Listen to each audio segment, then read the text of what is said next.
We've created videos about things that are haram according to Islam. But in this video though, we're gonna look specifically at foods, and I'll be highlighting 10 foods that you probably didn't know were haram in Islam. Starting at number 10, we have the food JELL-O. Now this is a very common dessert. Who doesn't like JELL-O, right? It tastes really nice, especially when it's chilled. Kids love it especially. But here's the thing though. It's known that JELL-O contains gelatin, which is a protein derived from the collagen that is found in pig bones, skin, as well as connective tissues. So this tasty little dessert isn't so halal after all. This may come as a surprise. At number 9, red candy. So red candy or strawberry flavored candy, anything red that tastes sweet, pretty much in the candy category. It's often dyed with a food coloring called carmine, and carmine is made from dead crushed up beetles. It's produced when these insects are boiled with sodium carbonate or ammonia, which then produces the bright red dye. Therefore, it's recommended that you see the ingredients list before buying.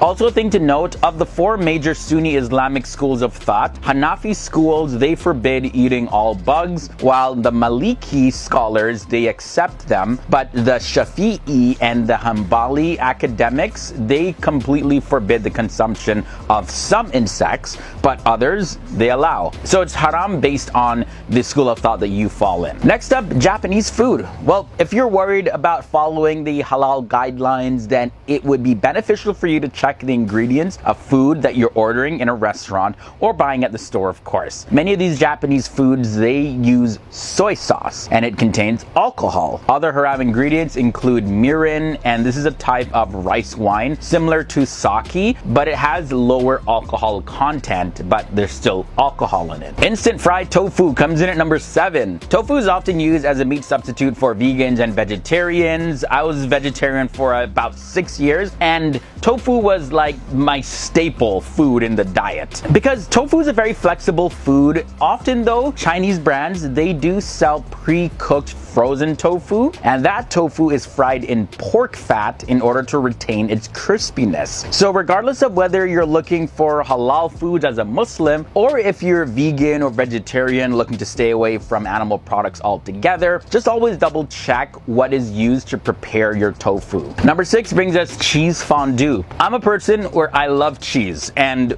we can thank Switzerland for this. So traditional cheese fondue is a Swiss dish that makes use of white wine or alcohol. So with that said, it's a haram food item. Moving on to number 5, we have spirit vinegar. Alcohol and products containing alcohol are just haram in Islam. And even if the alcohol has evaporated in the end, so therefore spirit vinegar is haram. However, if alcohol is not used in making of the vinegar, then it is halal. So it's advised that you check the description of the ingredients before buying it, just to make sure. Marshmallows comes in at number 4. Marshmallows, they are a very popular snack, and you can eat marshmallows just as they are, or you can throw them in your hot chocolate, you can roast them at a campfire and more. But again, just like JELL-O, marshmallows contain gelatin, so they are completely haram. However, vegan marshmallows, they do exist, so you are in luck. You can check them out. Those are fully halal and they're a great substitute for regular marshmallows. One of my favorite desserts comes at number 3, cheesecake. Most cheesecakes contain gelatin as a firming agent to set the cheese, but you can find cheesecakes that do not contain any gelatin though. But if you are unsure, it is recommended that you simply make it yourself, or you have somebody that's a lot more skilled than you in the kitchen